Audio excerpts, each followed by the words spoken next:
What's up, everybody? Good evening, or should I say good morning. Welcome to Nocturnal Notes, episode 3. This is Matt McLean. Excited to be here with you guys, rocking my Cardinal stuff tonight because we're not playing baseball because of COVID. And I like to pretend that we are. So, got a couple things for you tonight. Super ready for this. Hope you're good. A couple of things I was asked to talk about. One, what keeps me up at night right now? I got to be honest with you, it's what we're doing right now. It's YouTube. I am diving into some things on YouTube. There's a few things I'm really liking right now. Like there's these guys called the Buttery Bros. I know, it's weird. They're like some CrossFit dudes that just go around and work out. I don't know. But that's what they do, and it's really fun, and it's exciting. So the Buttery Bros. And then I'm also like, just finished watching some shows on Netflix with Last Chance U and some other stuff. So just kind of watching reviews and post stuff. So that's what's keeping me up at night right now.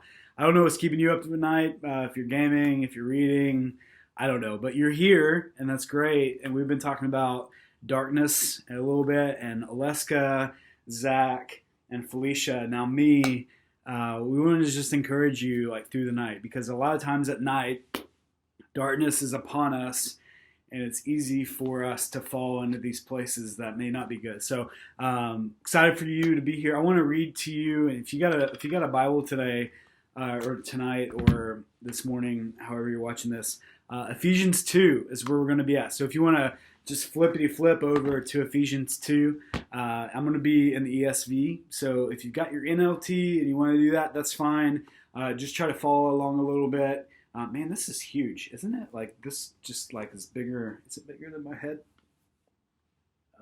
Yeah, close. Anyway, moving on. It's late. It's late for you. So let's read. We're going to be in Ephesians 2, 1 through 9. Just want to talk through this passage and let you go. Hope you feel encouraged tonight by what you're about to hear.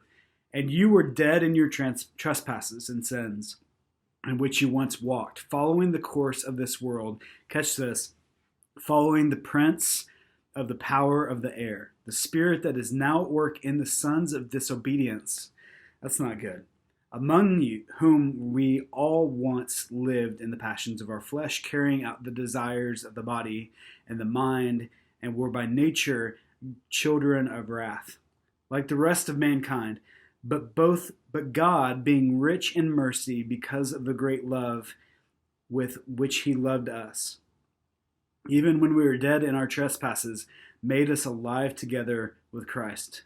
By grace you have been saved, and raised us up with Him, and seated us with Him in the heavenly places in Christ Jesus, so that in the coming ages He might show the immeasurable riches of His grace and the kindness towards us in Christ Jesus. For by grace you have been saved through faith. This is not your own doing. It is a gift of God, not a result of works, so that no one may boast.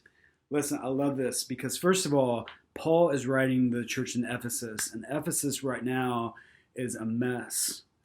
They are trying to figure out which gods to worship, and within that there's prostitution and there's money laundering and there's all of this stuff. There's this goddess named Artemis who has a temple, and people are asked to bring money to the goddess of Artemis, and there's just so much happening in Ephesus. Ephesus was a port city, so you also had all these different cultures and different religions and different thought processes and philosophies coming into one large city.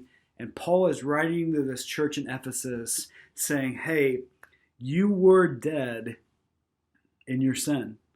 And at one point, you followed the prince of the power of the air, the prince of darkness. And that prince of darkness is still prowling around today, y'all. It's still coming at us. I'm thinking even right now, like, as you guys hear about school ending, and you're going to be home, and you're going to be online, and you're going to be in your stuff, and you're going to be looking at God knows what sometimes. I don't know what it is. But I want you to know that even in this period right now, the prince of the air, the prince of darkness is prowling around looking at trying to devour you. But there's hope.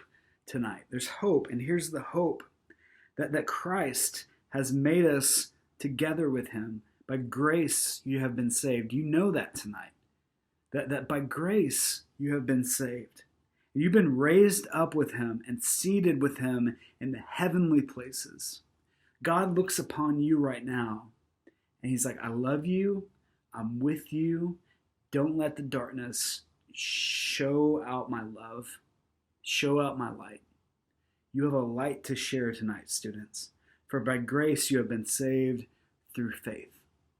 I just want you to know tonight that it is not by works that you have been saved. It is by the faith that you have in Jesus. And the devil prowls, and the devil tries to devour, and the prince of the air, the spirit that is now at work in the sons of disobedience, is trying tonight to get you. I mean, you can't get more clear than that. I'm trying. So will you rise above that tonight? Overnight, will you rise above that and say, even though darkness may be falling upon my house tonight, I'm going to rise up with light because of the grace that I have in Jesus. John 10:10, talking about that. John 10:10 is such a powerful passage. I would encourage you even tonight to go and just study that and look at it and just see that the thief comes to steal and kill and destroy, but Jesus came that you may have life and have it abundantly. All right. Hey, good night, everybody. Hope you get some sleep. See you all when we see you all again.